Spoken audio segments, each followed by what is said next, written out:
नमस्कार, मैं हूं आपके साथ अंजलि चौहान। डेली अपडेट में आपका स्वागत है। डेली अपडेट में देखेंगे आप वो खबरें जिनका है आपसे सरोकार। आइए नजर डालते हैं आज की खास खबरों पर। उद्धव ठाकरे को थप्पड़ से भड़के शिव सैनिक, नारायण राणे के घर का घेराव कर जमकर किया हंगामा। नारायण राणे ने महाराष्ट्र के मुख्यमंत्री उद्धव ठाकरे के खिलाफ टिप्पणी से नाराज शिवसेना के कार्यकर्ता जोरदार हंगामा कर रहे हैं। बीजेपी और शिवसेना के कार्यकर्ता आमने सामने हो गए।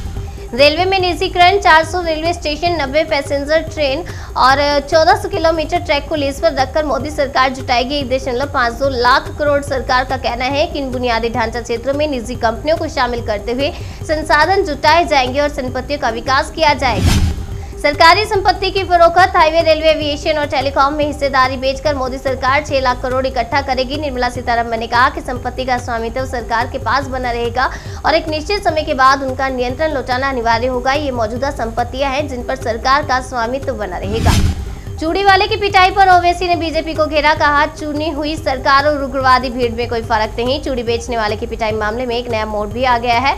चूड़ी बेचने वाले युवक के खिलाफ पोस्को एक्ट के तहत केस दर्ज किया गया है। उस पर नाबालिग से छेड़छाड़ का आरोप लगा।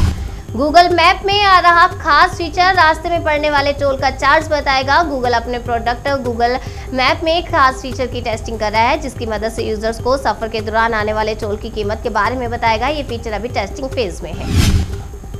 तिलकनगर गुरुद्वारे में रखी जाएगी काबुल से लाई गई गुरु ग्रंथ साहिब की प्रतियां।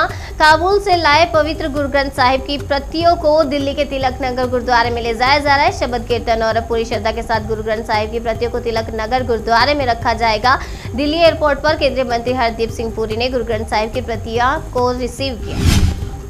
इंस्टाग्राम 30 अगस्त से स्टोरीज पर स्वाइप अप ऑप्शन को कर रहा बंद, लिंक स्टिकर से होगा रिप्लेस। कंपनी का कहना है कि स्वाइप अप पर कॉल टू एक्शन की जगह पर इंस्टाग्राम यूजर जिनके पास पहले से ये फीचर था वे नए लिंक स्टिकर का यूज कर सकेंगे। ये 30 अगस्त को रोल आउट किया जाएगा।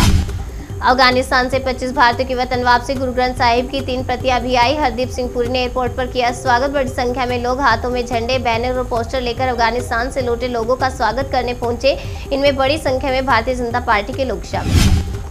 महाराष्ट्र में डेल्टा प्लस वेरिएंट के 27 नए मामले, कुल संख्या पहुंची 100 के पार। महाराष्ट्र में डेल्टा वेरिएंट के मिलने का सिलसिला जारी है। सोमवार को 128 सैंपल में डेल्टा प्लस की पुष्टि हुई है।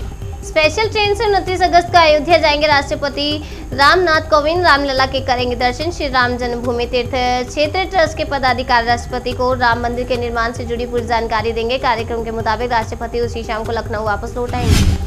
देश में पिछले 24 घंटों में कोरोना के 25,467 नए मामले दर्ज, 354 की मौत। देश में पिछले 24 घंटों में कोरोना के 25,467 नए मामले सामने आए हैं। वहीं 354 लोगों की मौत हो गई है। जानिए देश में आज कोरोना की ताजा स्थिति क्या है।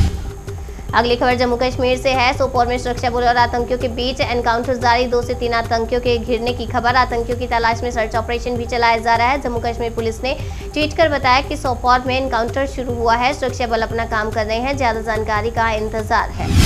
केंद्रीय मंत्री नारायण राणे की गिरफ्तारी के आदेश जारी। जन आशीर्वाद यात्रा में सीएम ठाकरे को कहे अपशब्द।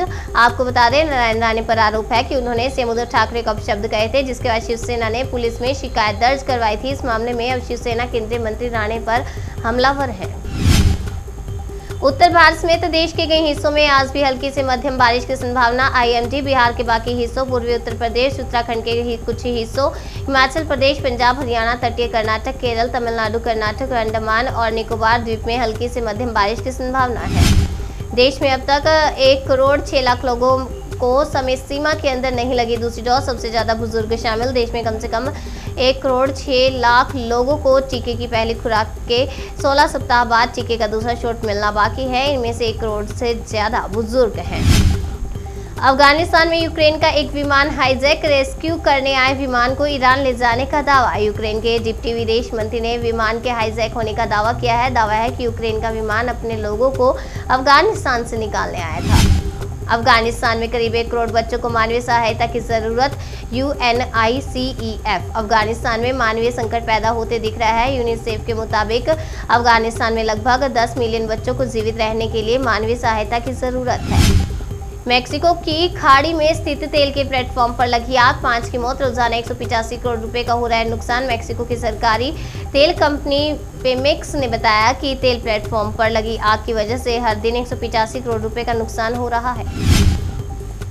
डेली अपडेट में बस इतना ही। बाकी की तमाम खबरों के लिए बने रहिए हमारे साथ और देखते रहिए जन सेतु जन से सरोकार।